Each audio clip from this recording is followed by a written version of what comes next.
দর্শক, আপনাদের প্রতিদিনের প্রশ্নগুলি আমি দেখি এবং ওগুলোর থেকে আমি উত্তর দেই।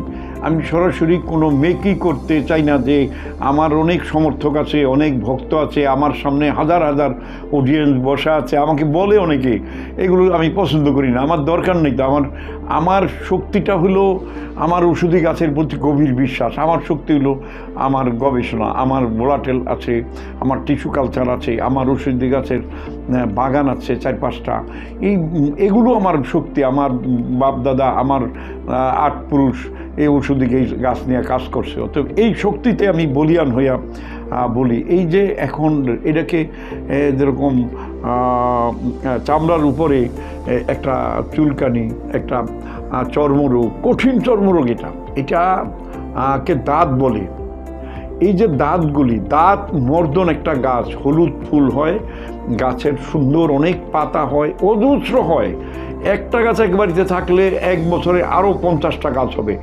আমার ওষুধি বাগানে আমার দাদার আমলের আমি 4-5টা গাছ পাইছি। এখন আমার বাড়িতে আমার 200 বিঘা জায়গার ভিতরে 100টা, আমি একটা গাছ লাগাইনি, 100টা গাছ।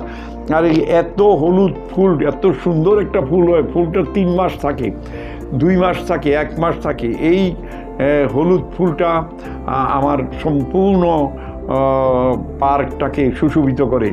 তো এই গাছগুলো যে আপনার দাঁতের জন্য কাজ করে, যার জন্য নাম, ওই গাছটার নাম দাঁত মর্দন। এই গাছটা যদি আপনার সুন্দর করে বেটে বা হাত দিয়া চটকায়া ভালো করে, একটা শরীরে একটা দাঁত হইলে স্বামীর হইলে স্ত্রীর হয়, স্ত্রীর হলে বাচ্চার হয়, বাচ্চার হলে বোনের হয়, বোনের হলে ভাইয়ের হয়, ভাইয়ের হলে দাদির হয়, দাদির হলে নানির হয়। পুরা এলাকা এখন ছড়াই যাচ্ছে। এটা ছিল না অনেক দিন, 20-30 বছর। কিন্তু মানুষ এত বেশি ওষুধ খায়, এত বেশি ওষুধের উপরে নির্ভরশীল হয়ে গেছে। আর এখন এই মোনাসের মতো, মানে মন্টিলুকাস, মোনাস, এই সাধারণ একটু শ্বাসকষ্ট হয়েছে, বাচ্চাদেরও একটা মোনাস খাওয়ানো হয়। এটার সাইড ইফেক্ট নিয়ে কেউই চিন্তা করে না। আর ডাক্তার দিলে একটা রুগী নিজে যায় কিনে আনে ওষুধের দোকান থেকে 10টা। এটার যে সাইড ইফেক্ট কী হবে, একটার বেশি খাইতে পারবে না, দিনে 2টাও খায়, 3টাও খায়। এই ধরনের শুধু একটা ওষুধ না, অনেক ওষুধের নিকেই রুগীরা ডাক্তারদের চেয়েও বেশি আগায় যায়। পুচিমাইট এটা সবাই খাওয়া উচিত না, দরকার না হলে ডাক্তার দিবে না।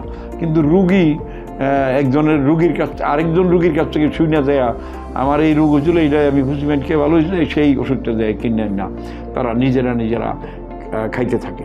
এই ধরনের অন্তত আমি 50টা ওষুধ সম্বন্ধে বলতে পারবো যে সেই ওষুধগুলো গুণ অনেক বেশি, ক্ষতিও অনেক বেশি। এই ধরনের ওষুধগুলো থেকে খাওয়া থেকে আমাদের বিরত থাকতে হবে।